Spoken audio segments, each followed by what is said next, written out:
Well, my grandfather was born in 1900, had two brothers. I don't know when they got into the cards. I'm not sure what years they are. I assume they're somewhere in 1910, 11, or 12. At that time, they were only about 8 to 10 years old. So obviously you can't go buy a cigarette, I would assume. And so the whole family got involved in this, and most of the family smoked and dipped. They started collecting these cards for the boys. At Christmas, what would you give somebody that has everything? You gave them a couple cartons of cigarettes. On his birthday, you gave him cigarettes. Father's Day, you gave him cigarettes.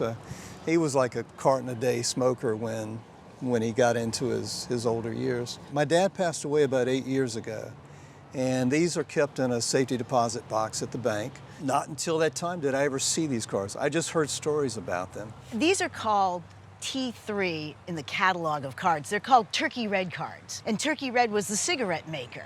These were issued in 1910, 1911. These cards are all 5 3/4 wide by 8 inches tall. And that's why we showed this card right here of an actress, because that's the typical size of a tobacco card, not these.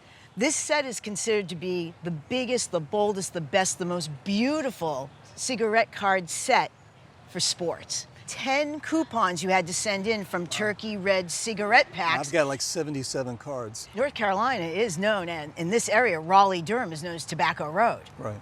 The Civil War is when really the tobacco industry started in North Carolina, with both northern and southern soldiers wanting tobacco. Out of that, tobacco factories started springing up. Enter a very famous local name that might be familiar to you, James Duke. James Duke furthered his father's tobacco business. In the 1880s, he actually licensed a cigarette rolling machine. And within just a decade, he had built a monopoly to rival Standard Oil, American Tobacco Company. Right. In 1911, the Supreme Court struck down monopolies, and American Tobacco had to bust up. But you can't cry for James Duke, because in 1924, he endowed Trinity College with $40 million, as well as a number of other universities. And to thank him for this, Trinity renamed itself as Duke University, and it's as we know it today. And these cards were among the last that were created while American Tobacco was still a monopoly. Oh, wow, wow. So because I think the first ones are American Tobacco, right? Well, and then the Turkey Reds are in the back, or are they both the same? Turkey Red is part of American Tobacco. So you could send in 10 coupons. Now, you could pick who you wanted. You had 3 choices. Oh, wow. It's been said that they produce probably more of the Hall of Fame cards because there are 25 Hall of Famers in here. This set has 100 players. Now, you have 77 cards. And we picked out what we thought were the 6 greatest Hall of Famers. We have Cy Young, leader, all-time in pitching, 511 wins. We have Sam Crawford, great outfielder on Detroit. We have Tris Speaker, Boston Americans, who are also known as the Boston Red Sox, won world championships with them in 1912 and 1915. We have Nap Lajoie, one of the greatest second basemen of all time, and the Cleveland team actually named themselves the Naps after him. Christy Mathewson, 373 wins, 3rd most ever. And then, of course, the great Ty Cobb of Detroit. Let's look at Cy Young. Now, this card would probably grade out to a 1 because of the mouse bites here and the pinholes. I'd put a value on that at about $1,000. Right. The Sam Crawford is much nicer. I'm not a professional grader, but that's going to grade out at maybe a 3 or a 4. And that's going to be in the $2,000, $2,500 range.